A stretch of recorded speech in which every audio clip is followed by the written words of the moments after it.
Bom, Elivaldo, vamos falar a respeito de ministros agora do primeiro escalão de Jair Bolsonaro. É que saiu uma lista, Elivaldo, de alguns ministros que estariam com planos para candidaturas em 2022 e que, portanto, para isso, devem deixar o governo Bolsonaro antes do fim do mandato do presidente da República por obrigação legislativa. É o que se chama de desincompatibilização, Elivaldo. E o prazo é exatamente comecinho de abril, 6 meses, que até o dia 3 de abril. Então, quem for candidato tem que deixar os cargos públicos até o dia 3 de abril, porque 6 meses antes do pleito. Vamos ver, então, quais são os ministros que têm planos para candidaturas no ano que vem. Marcelo Queiroga, o ministro da Saúde, pode ser candidato lá no seu estado de origem, a Paraíba. Barbosa. É correto. Aí tem planos para ser candidato, possivelmente candidato ao governo ao Senado, Marcelo Queiroga. Outro nome que também está na disputa, Tarcísio Gomes de Freitas, ministro da Infraestrutura. Esses planos ousados, governo do Estado, hein, Elivaldo? De São Paulo. Exatamente. Ele tem pego carona do presidente Bolsonaro nas motocicletas lá em São Paulo. Tanto na capital como no interior, Bolsonaro tem levado o ministro Tarcísio na garupa. Exatamente para dar viabilidade também, ou visibilidade a esse projeto do ministro Tarcísio Gomes de Freitas. A fonte é o Estado de São Paulo, o jornal Estado de São Paulo. O ministro Gilson Machado Neto, também Ministério do Turismo. Esse também tem planos políticos, Erivaldo Barbosa. Outro que também... Ele só não pode usar a sanfona, né? Na sanfona ele não pode. Se for, ele vai ser derrotado. Fábio Faria, do Ministério das Comunicações, também tem possibilidade de deixar o governo até o dia 3 de abril para garantir candidatura em 2022. Ou ao Senado ou ao governo do estado do Rio Grande do Norte, exatamente tentando um acordo com ele, com esse aqui. A terra de Rogério Marinho, que também será candidato no Rio Grande do Norte no ano que vem, possivelmente candidato ao governo do estado ou ao Senado, né, Erivaldo Barbosa? Correto. Um dos dois planos cabe aí para Rogério Marinho e para Fábio Farias. Outro que também está na lista, Anderson Torres, o Ministério da Justiça e Segurança Pública. Possivelmente candidato ao Senado, Anderson Torres. Também será candidato ou candidata Flávia Arruda, ela que é do Distrito Federal, Elivaldo Barbosa, as bases políticas dela, Distrito Federal, pode ser candidata ao governo do Estado. Correto. Ao governo do Distrito Federal. Esposa do ex-governador e ex-deputado José Roberto Arruda. E agora Flávia Arruda, que é ministra, chefe da Secretaria de Governo, tem esse plano majoritário para o Distrito Federal no próximo ano. Outro que também pode ser candidato, Onyx Lorenzoni. Esse está trabalhando firme na candidatura ao governo do Estado lá no seu estado natal. Rio Grande do Sul, né? Já é deputado por várias legislaturas, já alimenta esse sonho, é uma das alternativas da ala mais ligada ao presidente Bolsonaro nas eleições estaduais. Então, Onyx permanece, inclusive, lá no Ministério de Bolsonaro até o prazo final para tentar dar uma visibilidade maior, uma turbinada no projeto eleitoral para o próximo ano lá no Rio Grande do Sul. Outro nome que também pode entrar na disputa, Tereza Cristina, essa candidata ao Senado, lá no Mato Grosso. Cresceu muito, Joelson. Ela é uma ministra notável, de grande envergadura, tem mostrado serviço lá no Ministério da Agricultura. É uma das mais competentes ministras do governo Bolsonaro e ela tem tudo para levar a efeito esse plano de ser candidata majoritária, preferencialmente ao Senado, mas pode ser alternativa também para o governo do estado do Mato Grosso do Sul. Próximo nome, João Roma. Esse pode ser também candidato ao governo ou ao Senado, todos eles, aliás, ao Senado, todos eles estimulados aí pelo presidente Bolsonaro. João Roma é da Bahia, né? Baiano. Ele é muito ligado ao ACM Neto, né?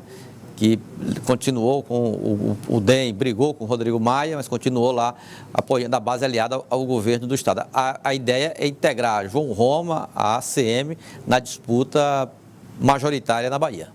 Próximo nome, Ciro Nogueira. Esse ministro-chefe da Casa Civil, Elivaldo, uma interrogação, porque os planos podem ter sido reformulados depois que ele assumiu o Ministério da Casa Civil. E qual é a diferença de Ciro Nogueira para os demais? Ciro Nogueira assumiu agora e, portanto, poderia estar trabalhando aí para permanência no Ministério da Casa Civil.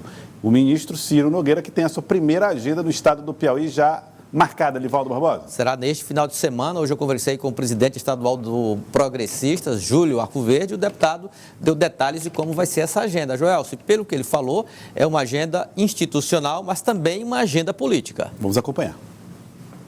ficou certo do Ciro visitar a primeira vinda dele ao Estado e diretamente a área PPM, para reforçar o laço municipalista que ele sempre teve e essa ligação que ele sempre teve com os prefeitos. Deve fazer alguma agenda política também com os nossos pré-candidatos a deputados estaduais, federais e possíveis candidatos a cargo majoritário no sábado à tarde. E no domingo também escolheu alguma cidade ou alguma visita a alguma obra federal que o governo federal esteja executando aqui, como pode ser a maternidade de Teresina. E Ciro Nogueira, uma agenda que tem um aspecto, claro, administrativo, tratar com os prefeitos, projetos, certamente emendas, mas política também. É, claro. O que diz, Ciro não vai ser mais candidato, é o que se ouve, né, nos bastidores da política, lideranças com muita experiência e tudo mais. Agora, ele mesmo não disse isso, né? Ele não sinalizou. E eu percebo, Joelson, que ele mantém essa chama da candidatura exatamente para manter mobilizada a sua base aliada do estado do Piauí. E essa visita nós vamos constatar uma sinalização para essa realidade.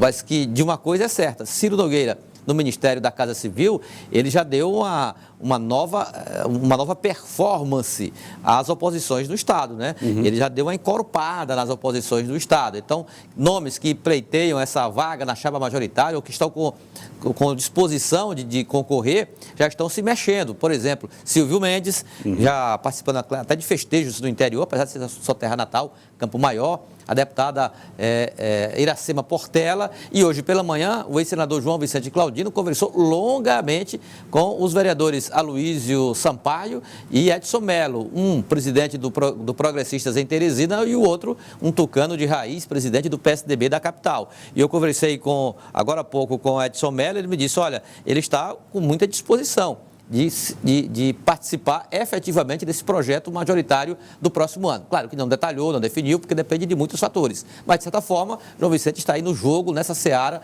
dentro desse leque de alternativas da oposição para a disputa pelo poder no próximo ano. E quando a gente fala assim que Ciro Nogueira, ou que a oposição entra no jogo efetivamente, ou volta para a partida, vamos colocar assim, é porque a gente estava vendo a movimentação de Rafael Fonteles, né? Como os governistas estavam se mexendo, percorrendo, se reunindo, dialogando, e tudo isso fazia-se pensar que havia ali uma dianteira. Mas agora, Edivaldo Barbosa, tudo parece já...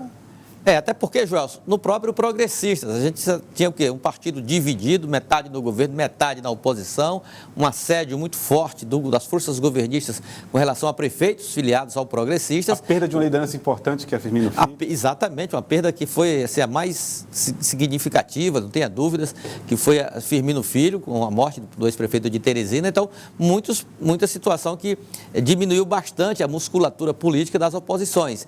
E de certa forma, já dava-se um certo desequilíbrio nessa disputa, digamos, preliminar ou pré-eleitoral. Com Ciro na Casa Civil, agora ele terá a missão de equilibrar este cenário, de dar uma reforçada nas forças de oposição. E isso nós vamos ver com o passar do tempo. Mas no primeiro momento a gente já percebe claramente essa empolgação dos aliados de Ciro Nogueira. Se isso vai resultar ou não numa maior robustez política do palanque de oposição, isso aí o tempo dirá e dirá já. Eu acredito que daqui para o final do ano nós já tenhamos assim, uma ideia precisa do tamanho da oposição na disputa pelo governo do Estado no próximo ano.